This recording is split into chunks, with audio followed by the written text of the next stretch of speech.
정신과 의사가 쓴 그 사모님 우울증, 이런 제목의 책이 있습니다. 그 왜 책 제목을 이렇게 정했는가? 이건 이제 앞부분의 그 프롤로그를 보면 금방 이해할 수가 있는데, 저자가 이렇게 그 기술하고 있습니다. 겉으로 보면 화려한 옷에 명품 핸드백을 들고 다니며 남 부러울 것 없이 사는 여성도 속 깊은 이야기를 듣다 보면 대부분 나는 우울합니다 라는 고백 아닌 고백을 합니다. 그러면서 이제 우울증과 관련한 그 신달자 시인의 글을 소개하는데요, 호화저택에서 고급 음식과 포도주 잔을 들고 있는 사람도, 내일 세계 여행을 가기 위해 짐을 꾸리고 있는 사람도, 세상의 권력을 쥐고 호령하며 고급 차의 뒷자리에 등을 기대고 있는 사람도, 백화점에서 한 달 생활비를 잊은 채 마구 물건을 고르고 있는 여자도 모두 우리와 같이 우울증으로 마음을 앓는 사람들입니다. 대부분 우리와 다를 바 없거나 조금은 다르지만 비슷비슷한 사람들이라는 점에서 우리는 우리의 우울을 병으로 생각하지 맙시다. 그 제목이 왜 사모님 우울증인지 짐작이 가지 않습니까? 잘 사는 사람이나 못 사는 사람이나 높은 지위에 있는 사람이나 뭐 저희 같은 평범한 사람이나 인생은 누구나 다 예외 없이 다 우울하다는 것입니다. 이게 정신과 의사의 진단이에요. 자, 그러면 왜 우리 인생은 너나 없이 이렇게 우울해야만 하는 거냐? 왜 우리는 날마다 마음이 이렇게 아파야 되는 거냐? 바로 그 저자가 두 가지로 그것을 설명합니다. 왜 이렇게 우리가 날마다 우울해야 되느냐 하면, 첫째로요, 다른 사람들이 내 마음을 몰라주기 때문에 마음이 아프다는 것입니다. 그런가 하면은 두 번째로 그분이 진단하기를, 마음이 이렇게 아픈 이유는 마음이 왜 아프고 우울한지 그 이유를 도저히 알 수 없기 때문이라는 것입니다. 아마도 많은 그 사람들을, 환자들을 상담하고 또 임상에서 지켜보고 하면서 그분이 내렸던 결론이니까 아마 이 분석이 맞을 거라고 저는 생각합니다. 근데 저는 이 두 가지 진단을 보면서 원죄 생각이 났습니다. 이 원죄 하면은 떠오르는 게 그 선악과 아닙니까? 하나님께서 에덴 동산에 선악과를 두시고서 아담과 하와가 모든 걸 다 마음대로 누릴 수 있도록 그런 권한을 다 부여해 주시고는 동산 중앙에 있는 이 선악과는 건들지 마라, 그렇게 하나님이 명령하셨습니다. 그런데 그만 아담과 하와가 유혹에 빠져가지고 그 선악과를 따먹게 되는데요, 이걸 신학적 용어로 원죄라고 이렇게 이야기합니다. 로마서 5장 12절에 보니까, 그러므로 한 사람으로 말미암아 죄가 세상에 들어오고 죄로 말미암아 사망이 들어왔나니 이와 같이 모든 사람이 죄를 지었으므로 사망이 모든 사람에게 이르느니라. 인간의 원죄로 이런 비극이 초래되었다, 그 말씀 아닙니까? 그래서 여기서 많은 분들이 이런 의문을 갖고 있습니다. 하나님은 왜 선악과는 따먹지 말라 그러셨을까? 또 그것을 따먹으면 안 되는 그런 중요한 나무라면 한쪽에 잘 안 보이는데 둬가지고 유혹을 못 느끼게 해야지, 그 왜 동산 중앙에다 그것을 두고 오며가며 유혹을 느끼게 그걸 거기다 뒀나? 또 그게 뭐길래 그거 따먹었다고 인간을 이렇게 고통 속으로 몰고 가시는가? 그리고 또 이런 질문이요. 또 아담은 자기가 한 짓이 있어서 또 그 형벌을 받는다 치고, 우리는 선악과를 따먹은 적이 없는데 왜 우리에게까지 그 죄가 이렇게 전가가 되어야 되느냐, 전수가 되어야 되느냐, 이런 질문들을 많이들 하세요.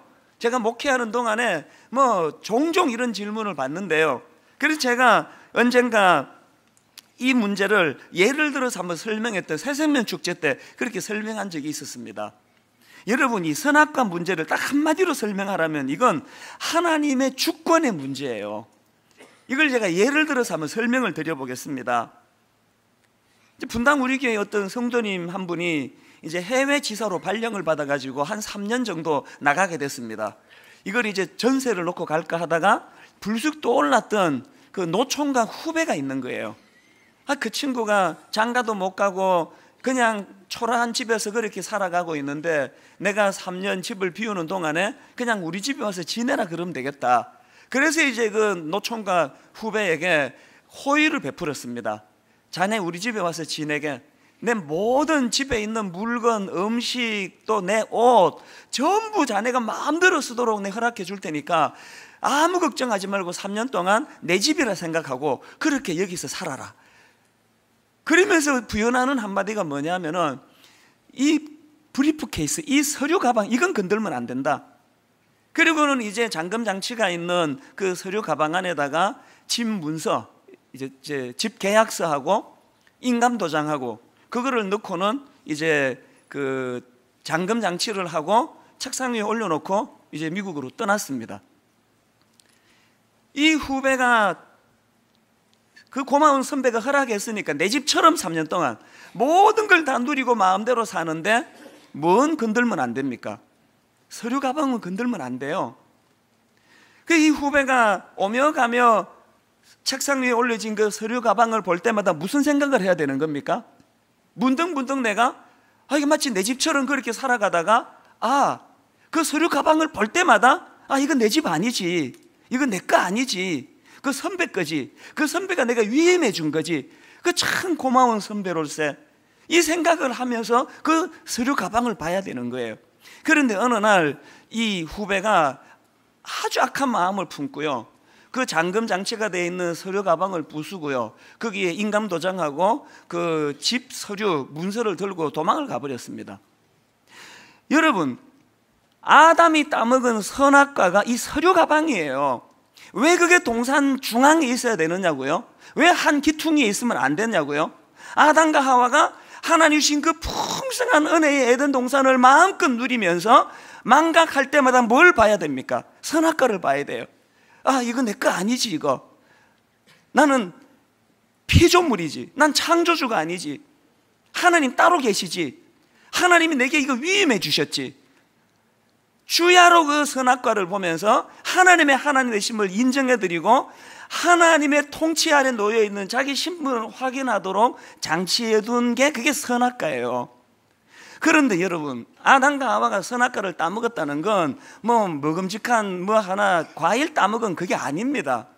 하나님에 대한 반역이에요. 뭐로 제가 이런 근거로 말씀을 이렇게 드릴 수 있는가 하면요, 자, 창세기 3장 1절부터 5절까지 보면은 그 선악과를 따먹는 과정을 이렇게 묘사하고 있습니다. 그런데 뱀은 여호와 하나님이 지으신 들짐승 중에 가장 간교하니라. 뱀이 여자에게 물어 이르되 하나님이 참으로 너희에게 동산 모든 나무의 열매를 먹지 말라 하시더냐? 여자가 뱀에게 말하되 동산 나무의 열매를 우리가 먹을 수 있으나 동산 중앙에 있는 나무의 열매는 하나님의 말씀에 너희는 먹지도 말고 만지지도 말라, 너희가 죽을까 하노라 하셨느니라. 뱀이 여자에게 이르되 너희가 결코 죽지 아니하리라. 그 다음 보세요. 너희가 그것을 먹는 날에는 너희 눈이 밝아져 하나님과 같이 되어 선악을 알 줄 하나님이 아심이니라. 묘지가 뭐예요? 저거 따먹어라. 따먹으면 네가 하나님 된다. 뭐하러 하나님 밑에 그렇게 하고 사느냐? 반역해라. 하나님처럼 될 수 있다. 네가 그 선악과를 따먹은 의미가 그거예요. 그래서 그게 그냥 맛있는 과일 하나 따먹은 게 아닙니다. 그러면 많은 분들이 갖고 있는 질문 다 해결이 돼요. 내가 언제 따먹었지? 안 따먹었습니까? 여러분 내면에 하나님이 여러분의 주인입니까? 여러분 하나님의 통치받기를 기뻐하고 계십니까? 우리 내면에 이 선악과 나무를 허물어뜨린 인생 아닙니까?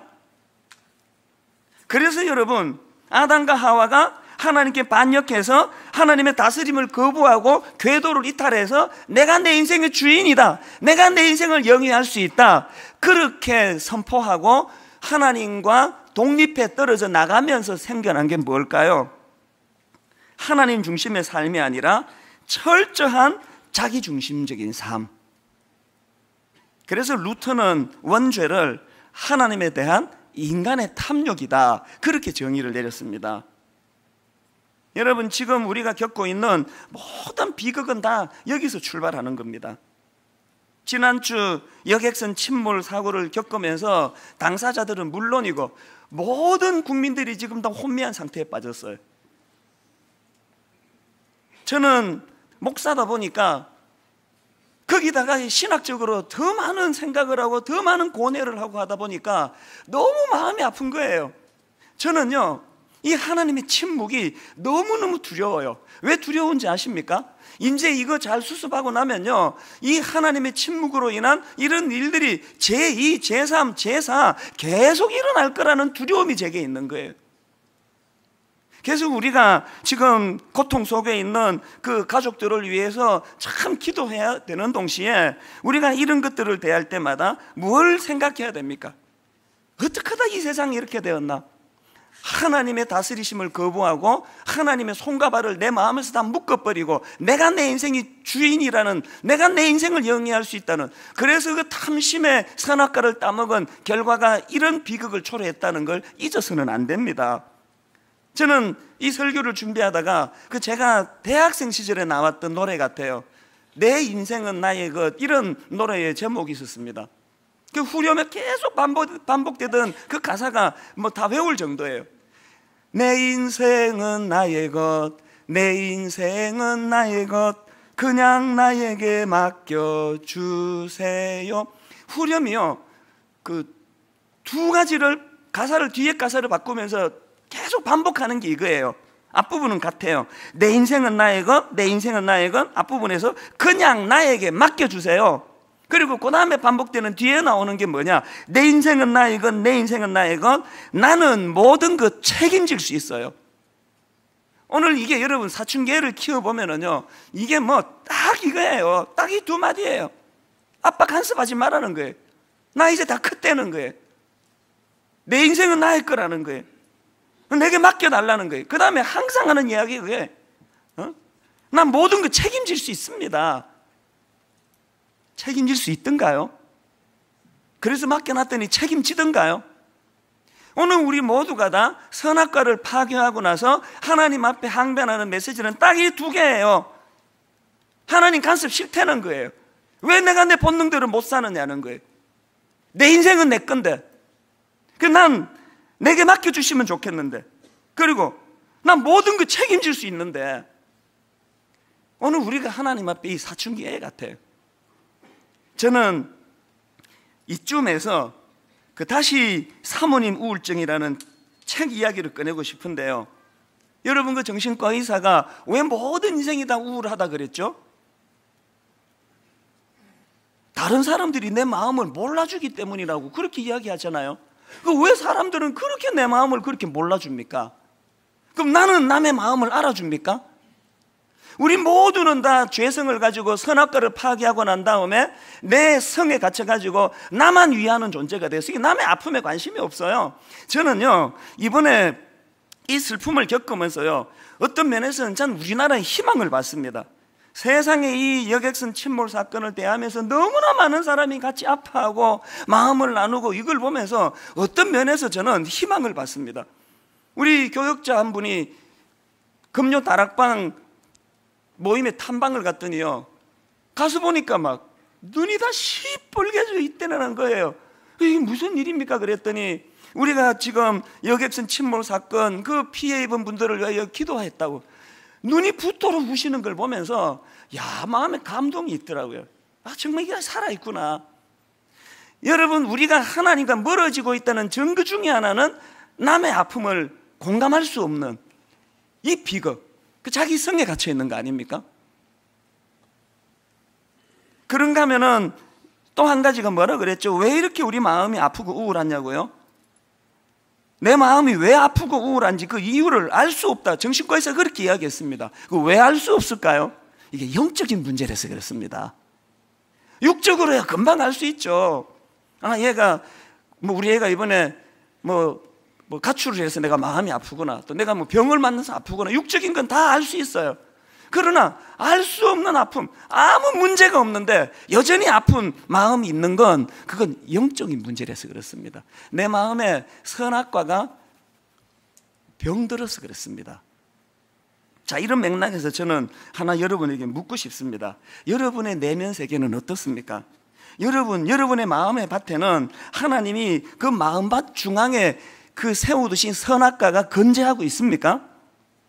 여러분, 아침 저녁으로 그 마음의 선악과를 되새기면서 나는 내 인생의 주인이 아니고 하나님이 내 인생의 주인이심을 선포하고 있습니까? 나는 창조주가 아니야. 나는 피조물에 불과해. 그래서 나는 창조주 하나님의 다스림이 필요한 인생이야. 이걸 되뇌이고 있습니까?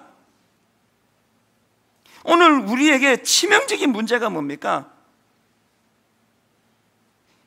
하나님 없이, 그래서 브레이크가 고장난 끝간데 없이 탐욕을 향해 달리고 탐욕을 향해 달리면서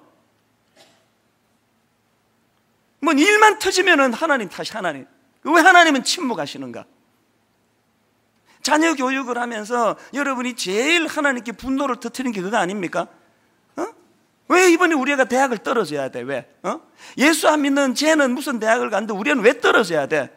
그러면 여러분이 진짜 그 아이를 하나님께 의뢰하고 맡겼습니까? 내 가정의 주인이 호주인 내가 돼가지고 내 하고 싶은 대로 세상의 논리대로 주일날 고3인데 무슨 교회를 가냐, 독서실 가야지. 하나님 그 천천히 믿어도 돼. 온통 내 방식대로 자녀를 다 키워놓고는 그렇게 하고 실패를 보면 하나님 탓이에요. 왜 안 도와주시느냐고. 도와달라고 의뢰를 해보긴 했습니까? 오늘 우리 내면에 이 무너진 선악과를 복구시켜야 돼. 저는요 지난주 울기도 많이 울고 마음도 많이 아프고 저녁에 이 고난주간일에서 매일 저녁 기도회 인도를 하는데 이거 참 하나님은 너무 여러분을 사랑하셔가지고 기도회 인도할 때는 멀쩡하고 끝나면 아프기 시작해가지고 일주일 내내 아팠어요. 마음이 아프니까 몸이 따라 아프더라고요. 왜 아팠는지 아십니까? 저는 그 어른들의 탐심, 탐욕, 어른들의 부주의, 어른들의 그 책임, 그 안 지는 자세 때문에 저 어린애들이 수학여행 갔다가 갇혀있는 그것도 너무 아프고 괴롭고 또 빨리 구조가 안 되는 것도 아팠지만 더 아팠던 게 뭔지 아십니까? 여러분 솔직히 걔들만 지금 갇혀 있습니까? 오늘 대한민국의 모든 어린애들 다 가두어 놓고 사는 거 아닙니까? 이 대학 입시라는 괴물 이것 때문에 온통 아이들을 부모 마음대로 조정하고 꿈을 다 빼앗아 버리고 그렇게 통 안에 가두고 있는 그 현실이 보여져서 그렇게 눈물이 나더라고요. 어떻게 하면 좋습니까?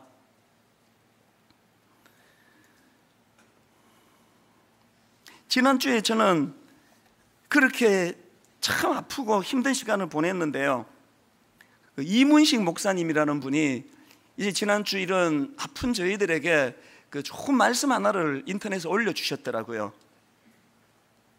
이분이 누가복음 13장 말씀을 가지고 설명하는데요, 예수님 당시에도 이런 비극이 일어났습니다. 실로암이라는 연못 주변에 세워져 있던 망대가 붕괴가 돼가지고요, 거기에 18명이 깔려 죽는 사건이 발생했습니다. 그런데 예수님이 그걸 언급하세요.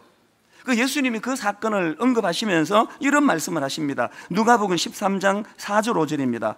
또 실로암에서 망대가 무너져 치어 죽은 18사람이 예루살렘에 거한 다른 모든 사람보다 죄가 더 있는 줄 아느냐? 너희에게 이르노니 아니라 너희도 만일 회개하지 아니하면 다 이와 같이 망하리라. 저는 이 주님의 말씀에서 이 일을 우리가 어떤 눈으로 봐야 되는지 두 가지 시각을 제가 다시 한번 발견했습니다. 하나는 뭐라고 말씀하십니까? 그렇게 죽은 그 사람들이 그들의 죄 때문 이런 거 아니라는 거예요. 우리는 이런 일들을 겪을 때마다 뭔가 모르는 저주를 받았나? 그들이 죄를 지었나? 자꾸 이렇게 해석하는 건 주님이 그건 틀렸다는 거예요. 그들의 죄가 아니래요. 그리고 그 다음 두 번째로 우리가 이런 일을 겪을 때 어떤 자세를 가져야 되느냐? 주님이 주신 말씀이 뭡니까? 이런 고통스러운 사건을 내가 하나님 앞에서 회개하는 것으로 이 물꼬를 터야 된다는 거예요. 주님, 목사인 내가 싹군처럼 목회를 하고 교회가 타락하고 세속화돼서 오늘 이런 비극이 일어났습니다. 주님, 화로다 나여 망하게 되었도다. 목사인 제가 한 주일 괴로워하며 기도할 수밖에 없는 것은 예수님이 이걸 원하시기 때문이에요. 왜 자꾸 남에게 책임을 전가하십니까? 그냥 일만 벌어지면 누구 탓이다 누구 탓이다. 저도요 그 선장에 대해서 섭섭한 마음이 많아요. 화가 나요. 그러나 여러분, 선장 욕한다고 문제 해결 안 됩니다. 카톡 좀 그만 사용하세요. 그런 거 뭘 여기저기 그렇게 퍼뜨리고 누구 때문이다 누구 잘못이다 어쩐다 저쩐다. 여러분, 카톡 빨리 끊고요 침묵해야 돼. 침묵. 이런 일이 일어날수록 입을 닫아야 돼요. 조용히 침묵하면서 전들 그거 분석할 수 있는 능력이 없습니까? 저 할 수 있습니다. 그러나 침묵하고, 다른 건 누구의 문제가 아니고, 하나님, 목사인 내가 참 목회를 이렇게 해가지고 우리나라가 하나님 없는 이런 고아 같은 나라가 되고 하나님의 침묵을 목도하는 비극을 경험하고 있습니다. 다 아파해야 돼요. 여러분은 여러분 자녀를 보고 울어야 돼요. 주님이 십자가 지시면서 나 위해 울지 말고 너와 너 자식들을 위해 울어야 된다. 얼마나 무지해 있으면 하나님이 저 일을 통하여 회개해야 된다. 회개. 제가 두려운 건요, 하나님의 침묵이 두려워요. 세상 사람들은 더 강팍해질 거고, 예수 믿는 사람들은 회개의 역사가 잘 안 일어날 거고, 계속 이런 일들이 일어난다 할 때 이게 어떻게 견딜 수가 없을 텐데, 오늘 망대가 무너지는 그 사건을 통해 주님께서 주시는 이 지침을 잊으시면 안 됩니다. 함부로 남을 정죄하시면 안 됩니다. 이건 이래서 그래, 이건 저래서 그래. 여러분, 그것은 범죄 행위예요. 그런가 하면 그것을 하나님께 내가 회개하고 나아간, 하나님, 내 마음의 선악과가 무너져 있사오니 아버지, 이 일을 통해 주님 내게 경고해 주시니 아버지, 이 선악과 나무가 복구되는 은혜 주시옵소서. 하나님, 분당 우리 교회가 이렇게 의대가 멀쩡하고 사람들에게 좋은 교회다, 좋은 교회다 이런 이야기가 들려질 때, 하나님, 정말 이 교회 안에 진짜 선악과가 복구되어 있는지, 하나님이 이 교회의 주인이신지 돌아보고 점검하며 회개하는 역사가 일어나기 원합니다. 이걸 하나님이 우리에게 원하세요. 부탁합니다. 이 일에 대해서 이제 카톡 그만 쓰시고 침묵하세요. 깊은 골방으로 들어가세요. 하나님, 저의 죄 때문입니다. 예수 믿는 우리들의 죄악입니다. 우리들의 무능함입니다. 하나님, 이 나라 이 민족을 살려주시기 위하여, 하나님의 오랜 침묵을 깨기 위하여 먼저 예수 믿은 우리들의 영적 각성과 회개가 불붙듯 일어나게 해주시기를 원합니다. 기도 운동이 일어나는 그런 분당 우리 교회 성도님들 되시기를 바랍니다. 여러분, 이런 관점으로 오늘 본문을 보셔야 되는데요, 오늘 본문 요한복음 21장 1절은 이렇게 말씀을 시작합니다. 그 후에 예수께서 디베랴 호수에서 또 제자들에게 자기를 나타내셨으니 나타내신 일은 이러하니라. 여기에 보니까 이 그 후에라는 이 말씀으로 21장이 시작이 되는데요, 왜 여기에 이 그 후에라는 게 이렇게 강조가 되는 걸까요? 그건요, 3절에서 베드로의 행동이 너무나 의의가 없기 때문이에요. 21절에 나오는 이 그 후가 무슨 일이 있고 난 이후냐를 보면요, 바로 앞에 요한복음 20장에서 부활하신 예수님께서 베드로를 위시해서 막달라 마리아, 또 도마, 또 많은 제자들을 만나 주십니다. 이 그 후에는 베드로가 또 그 제자들이 부활하신 주님을 만났고, 그것을 만난 일이 일어난 그 후에 이런 뜻이에요. 베드로가 그렇게 놀랍게 부활하신 주님을 만났는데 특이한 행동을 합니다. 3절을 한번 보세요. 그렇게 감격적인 부활의 주님을 만난 그가 무슨 선언을 합니까? 시몬 베드로가 나는 물고기 잡으러 가노라. 옛날로 돌아가겠다는 거예요. 이 말이나 됩니까? 세상에 부활하신 주님을 눈으로 목도한 베드로가 무슨 낙심된 일이 있어가지고 옛날로 돌아갔냐고요. 여기에 대해서 이 난해한 이 해석을 놓고 여러 학자들이 이렇게 해석하고 저렇게 해석하는데요, 저는 이걸 인간적으로 이렇게 한번 상상을 해봤습니다. 베드로 왜 그랬을까요? 처음에 베드로가 20장에서 부활하신 주님을 만났을 때 아마 막 뛸 듯이 기뻤을 거예요. 막 너무너무 가슴이 터질 것 같은 감격이 있었을 거예요. 그런데 베드로의 부활하신 주님 만난 그 감격을 싸늘하게 쉽게 만든 트라우마가 뭡니까? 베드로에게, 이건 제가 영적 상상력이에요, 베드로에게 무슨 일이 일어났을 것 같습니까?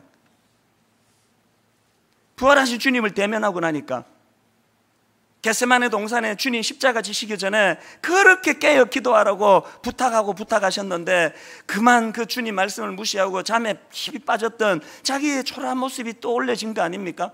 무슨 생각이 떠올랐습니까? 주님이 십자가라는 고난의 자리로 나아갈 때 주님을 저주, 욕까지 하면서 부인했어요. 3번씩이나 주님을 부인했던 그 장면이 떠올려지는 거 아닙니까? 의협심이 남달리 강한 베드로는 이런 자기 행동을 용납할 수 없는 거예요. 그 모습이 떠오르니까 부활하신 주님을 만나서 트라우마가 떠오른 것 같아요. 차라리 부활하신 주님을 대면하지 않았더라면 그냥 잊혀지고 잊고 적당히 그렇게 살아갈 수 있는데, 부활하신 주님을 만나가지고 자기 상처가 드러나니까 견딜 수 없을 것이다. 저는 그런 상상을 해봅니다. 왜 이런 상상이 가능할까요? 오늘 이게 우리의 모습 아닙니까? 오늘 여러분, 우리가 예수님 만났다, 이 중에 부활하신 예수 그리스도를 베드로처럼 경험한 분들이 한두 분입니까? 그런데 여러분, 왜 맨날 그렇게 우울합니까? 왜 맨날 그렇게 자기를 자책하고 죄책감에 빠지고 자기만 죄책감에 빠뜨리나? 그게 억울해서 그런지 그냥 온통 남을 비판하고 정죄하고 손가락질하고 왜 맨날 이렇게 살 수밖에 없느냐고요. 그건요, 베드로처럼 그 신앙생활의 초점이 부활하신 주님을 바라보고 부활하신 주님을 기뻐하고 부활하신 주님으로 소망을 느끼는 이쪽으로 신앙의 물꼬가 안 트고 모든 신앙의 초점을 자기 자신에게 두는 거예요. 이거 죄성 아닙니까? 베드로가 그날 모든 책임을, 모든 그 신앙의 중심을 주님이 아닌 자기에게 몰두하니까 무슨 부작용이 일어납니까? 부활하신 주님을 몰라도 베드로는 너무 몰라요.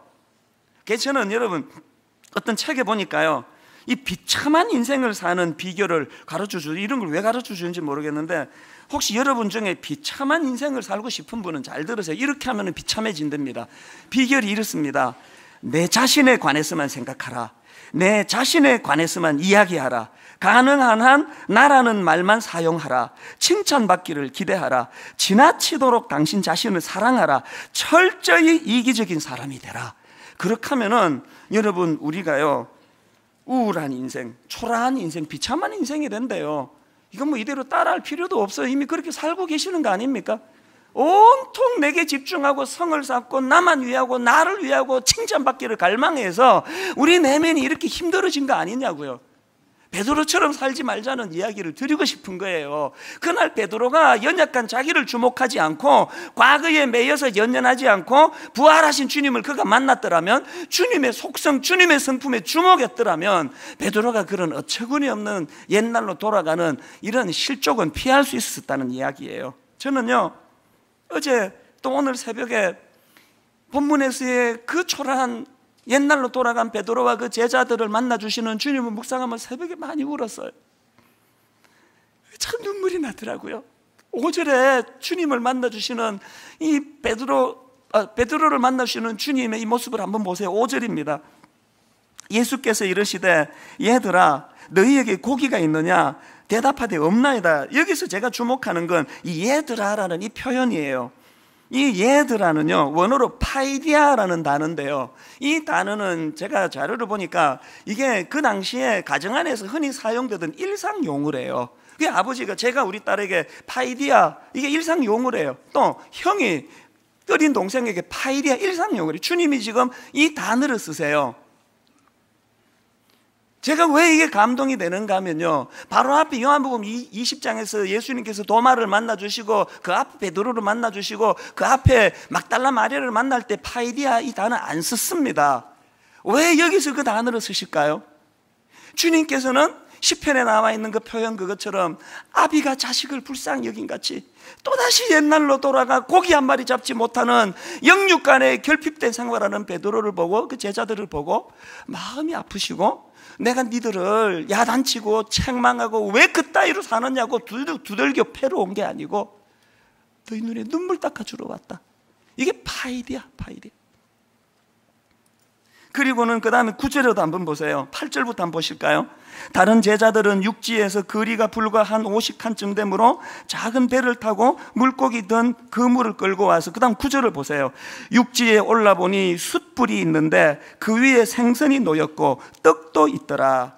여기 나오는 숯불은 헬라어로 안트라티칸이라는 단어인데, 이 단어의 특징이 뭐냐면요, 성경 전체에서 이 단어는 딱 2번 등장합니다. 한 번은 방금 이 본문에서 등장했고요, 또 한 번은요 요한복음 18장 18절이에요. 들어보세요. 그때가 추운 고로 종과 아래 사람들이 불을 피우고 서서 쬐니 베드로도 함께 서서 쬐더라. 여러분, 이 배경 아십니까? 지금 베드로가 주님을 부인하던 그 장면이에요. 그때 베드로가 추워가지고 숯불에 불을 떼고 주님을 부인하는 그 전후의 배경을 기록하고 있는데, 여기 나오는 불이 원어로 안뜨라키안이에요. 짐작 가시죠? 여러분, 요한복음을 기록한 저자 요한이 지금 왜 안뜨라키안이라는 이 단어를 가지고 요한복음 21장에서 베드로를 만나주시는 주님을 그렇게 기록했을까요? 왜 그랬을까요? 요한은 지금 무엇에 초점이 있습니까? 주님께서는 잡히시던 밤 베드로가 자기를 치명적으로 부인했던 그 장면을 연상케 하시려고 해요. 베드로가 그걸 자각하기를 원하시는 거예요. 그리고는 그 다음에 15절에서 주님 이렇게 말씀하십니다.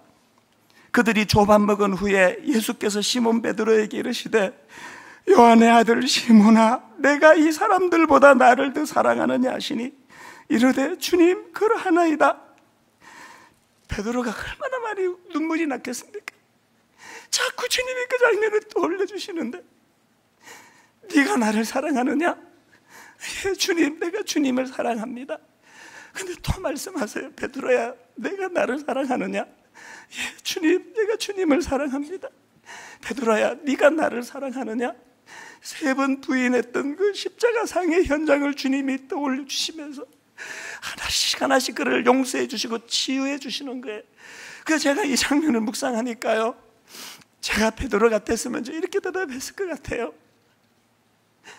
주님, 지금도 주님을 사랑하는데요, 제가 주님을 부인하던 그 순간에도 주님을 사랑하지 않아서 부인하고 배신한 것이 아니고 내가 약해서 그랬습니다. 내가 약해서 주님을 부인했지만 주님을 부인하던 그 순간에도 주님을 사랑하고 있었습니다. 저는 목사인데도요, 죄를 참 많이 지었습니다. 마음으로 짓는 죄, 행위로 짓는 죄, 이 들키지 않은 죄가 많아요. 저는 30대 목사가 된 이후로 줄곧 제가 목사로서 해서는 안 되는 누구를 미워하는 마음이, 증오심, 분노가 생기면 저는 눈을 감고 이렇게 하나님께 기도합니다. 하나님, 목사로서 해서는 안 되는 탐심이 제게 있고요, 목사로서 해서 안 되는 누구를 분노하고 미워하고 증오하는 마음이 있는 부끄러운 이 시간, 이 순간에 제가 주님께 고백할 하나 있다면, 주님, 이 순간에도 주님을 사랑합니다. 주님 사랑하지 않아서 이런 것이 아니고요, 내가 약해서 그렇습니다. 주님 더 의지하기 원합니다. 부활절을 맞아가지고 우리에게 원하시고 요구하시는 거 이거예요. 내 가정의 선악과를 무너뜨렸던 부끄러운 부모로서 나, 담임 목사로서 하나님 앞에 의뢰하고 의지하지 못하고 내 의지대로 이끌고자 하는 내 탐심이 자리 잡고 있는 본능이 꿈틀거리는 나, 저 어린 아이들이 지금 배 안에 갇혀 고통하고 있을 걸 상상하면서, 하나님, 저게 바로 우리들의 탐심, 어른들의 탐욕 때문입니다. 그런데 주님, 이것을 복구하고 회복할 수 있는 유일한 비결이 있다면 주님 사랑의 회복인 줄로 믿습니다. 제가 지난주에 당신 없는 인생은 빈 그물이오니, 이 묵상 기도집인데요, 이거를 제가 읽으면서 많은 생각을 했습니다. 저자가 오혜령 씨인데요, 제가 우연히 어떤 설교를 듣다가 이분에 대해서 알게 돼가지고 인터넷을 검색해 보니까 이분에 대한 이런 기사가 있더라고요. 오혜령, 그는 한 시대를 풍미하던 스타 작가였다. 신은 그에게 너무 많은 것을 주었다. 여러 세계 나누어 줄 수도 있는 것을 그에게만 허락했다. 이화여고 연세대 영문과를 졸업하고 64년, 65년 중앙일간지 신춘문예에 잇따라 당선됐다. 연극 영화예술상 신인상, 연극 대상도 수상했다. 76년엔 36살의 나이로 세계 언론인 작가대회 사무총장에 뽑히기도 했다. 이 오혜령 씨가 자기를 스스로 고백하기를, 자기는 너무 잘 나가는 인생이어가지고 선악과 따먹어버리고 하나님 없이 자기가 살 수 있다는 이 자신감으로, 그래서 여러분 36살 그 젊은 나이에 세계 언론인 작가대회 사무총장에 뽑히는 절정을 누렸는데, 하나님이 이 자매를 사랑하셔서 끝간데 없이 달려가는 그에게 브레이크를 걸어주십니다. 2년 뒤 38살에 말기 암 진단을 받습니다. 수술도 할 수 없을 정도로 온 몸에 암세포가 번져가지고 그 절망적인 상황 가운데 항암 치료 2번인가 하고 더 이상 안 된다 그래서 그냥 무작정 집으로 돌아왔는데 그분의 표현으로 그 투병 과정에서 부활하신 주님을 만났습니다. 부활하신 주님이 그를 만나주시고 나서 자기 인생이 바뀌어졌어요. 그래서 그분이 쓴 책 제목이 당신 없는 인생은 빈 거물이오니. 제가 너무 궁금해서 이 책을 구입하려고 인터넷으로 주문하려고 보니까 절판이 됐어요, 책이. 너무 내가 답답해가지고요, 중고 서적, 인터넷 중고 서적을 뒤져가지고 중고로 어렵게 이 책을 구했습니다. 책을 딱 펴니까 맨 앞에 이런 시가 있더라고요. 당신 없는 생의 호수에 그물을 던지고 물고기가 잡히기를 바랐던 지난 나날들은 죽은 시간이었습니다. 주님, 이제 당신께서 그물을 채워주소서. 그러면 저는 비로소 살 것입니다. 인터넷에 이런 시도 올라와 있어요. 인생의 가장자리에 서 계신 부활의 주님, 당신 없이 한평생 수고해 보아야 우리 인생은 빈 거물이옵니다. 이분이 부활하신 주님을 영접하고 내면에 무너진 선악과 나무가 복구되고 나서 깨달은 게 뭐예요? 하나님 없이 잘 나가든 하나님 없이 영광을 누리든 하나님 없이 성공 가도를 달리든 그 모든 것들이 영안을 열고 보니까 이게 빈 거물이돼. 이게 허상이더라는 거예요. 그래서 그가 쓴 책 제목이 당신 없는 인생은 빈 거물이온이에요. 결론을 맺으려고 합니다. 저는 오늘 이 부활절날 이 오혜령 씨가 그렇게 자각한 것처럼 많은 오늘 그리스도인들이 하나님 없는 성공, 하나님 없는 유명세, 하나님 없는 물질적인 부요함, 이게 다 허상인 걸 깨닫고, 이게 다 허상인 것을 깨닫고 당신 없는 인생은 빈 거물이오니 이 자각이 있게 되기를 바랍니다. 부활절날 내 내면 세계에 무너진 선악과 나무가 복구되는 놀라운 영적 사건을 경험하는 저와 여러분 되시기를 주님 이름으로 축원합니다. 기도하시겠습니다. 하나님 아버지, 지난주 내내 저희들 마음을 상하게 했던 하나님 여객선 침몰 사건을 불쌍히 여겨주시고, 아버지 누구를 탓하고 누구를 비난하는 본능만 의지하지 않고 주님 그렇게 명하신 것처럼 주님 저를 용서하여 주시옵소서. 우리 가정에도 어린아이들이 부모의 이 세속화된 탐심으로 아이들이 신음하고 있는 것을 영안을 열고 볼 수 있기를 원합니다. 우리가 회개할 때 저 어린아이들이 회복되고 치유될 줄 믿습니다. 은혜 내려 주시옵소서. 오늘 오혜령 씨가 눈물로 고백했던 것처럼 당신 없는 성공은 빈 거물입니다. 당신 없는 하나님 모든 것들이 다 허상인 것을 내가 발견합니다. 부활하신 주님, 내 마음에 선악과 나무를 복구시켜 주신 것 영안을 열고 볼 수 있도록 은혜 내려 주시옵소서. 하나님 이 나라를 불쌍히 여겨 주시옵소서. 하나님 이 백성들을 긍휼히 여겨 주시옵소서. 하나님의 오랜 침묵이 아버지 거두어지고 하나님이 다스리시고 하나님이 일하시는 복된 나라가 되도록 인도하여 주시옵소서. 하나님 우리를 구원해 주신 그 은혜 감격해 작은 물질 드리려고 합니다. 하나님만 의식하게 하시고 드려진 것 허튼데 한 푼이라도 쓰여지지 않도록 강권적으로 역사하여 주시옵소서. 인도해 주신 주님 감사드리옵고 예수님 이름으로 기도드립니다. 아멘. 이 시간 준비하신 부활 헌금 드릴 때 혼성 3중장입니다. 3부 지휘자 이효섭 집사님, 4부 지휘자 장인석 집사님, 이정아 집사님 찬양으로 하나님께 영광을 돌리도록 하겠습니다. 준비하신 헌금 같이 나누시겠습니다.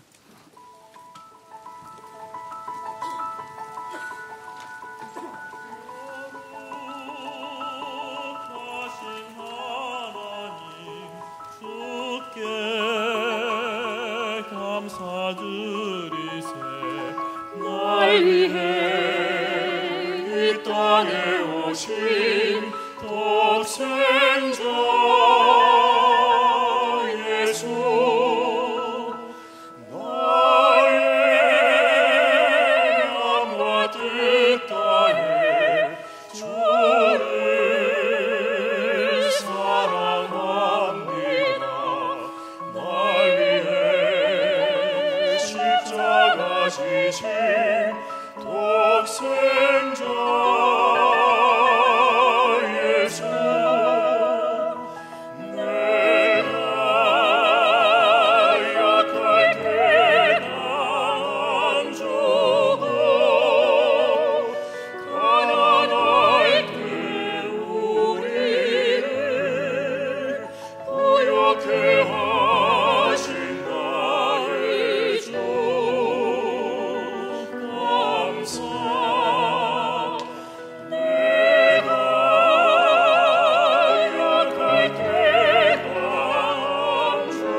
귀한 찬양 감사합니다. 지난주 고난주간 많은 찬양을 불렀는데 이 찬양에서 많은 분들이 우시고 회개하고 가시는 걸 제가 봤는데요, 이 찬양입니다. 우물가의 여인처럼 난 구했네, 헛되고 헛된 것들을 후렴에 오 주님 채우소서 나의 잔을 높이듭니다. 우리의 마음을 담아서 이렇게 하나님께 찬양을 올려드리기 원합니다. 우물가의 여인처럼 난 구했네, 우물가의 여인처럼 난 구했네, 헛되고 헛된 것들을 그때 주님 하신 말씀, 그때 주님 하신 말씀, 내 샘에와 생수를 마셔라. 여러분 갈증을 느끼는 허한 우리 마음, 오 주님 채우소서, 나의 잔을 높이듭니다. 하늘 양식 내게 채워주소서,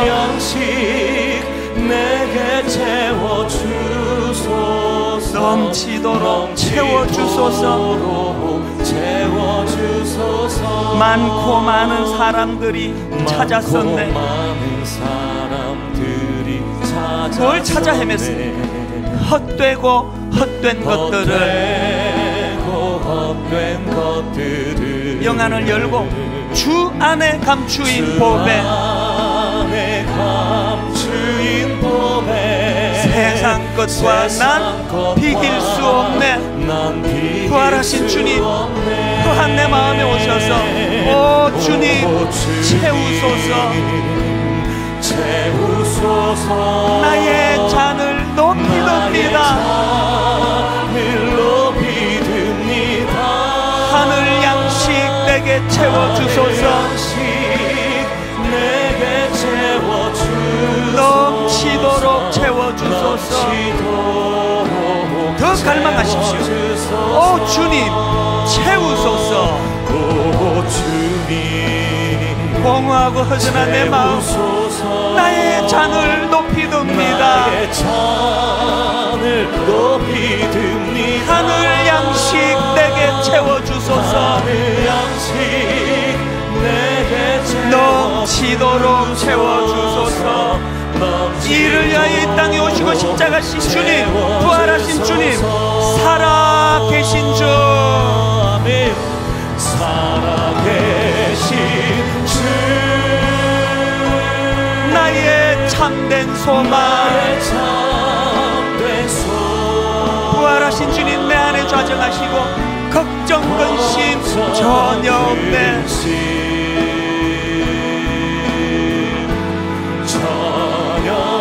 내 인생의 주인 되시는 주님, 사랑의 주, 내 갈 길 인도하네.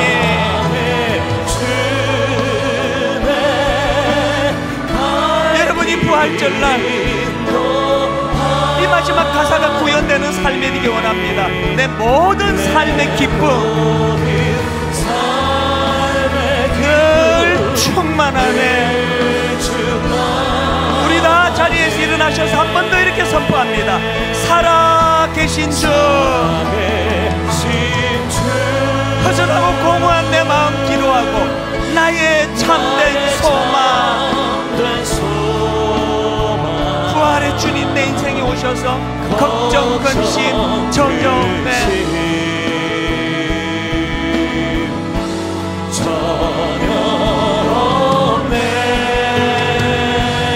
사랑의 주, 내 갈 길 인도하니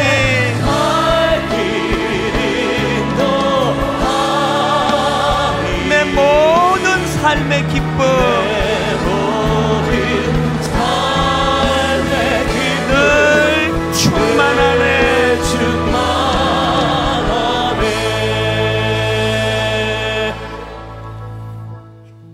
그들이 조밥 먹은 후에 예수께서 시몬 베드로에게 이르시되 요한의 아들 시몬아, 내가 이 사람들보다 나를 더 사랑하느냐 하시니 이르되 주님 그러하나이다.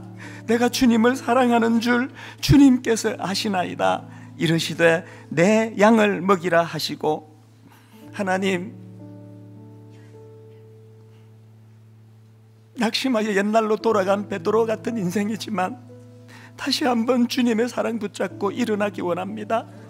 주님 앞에 이 사랑을 고백합니다. 주님 사랑합니다.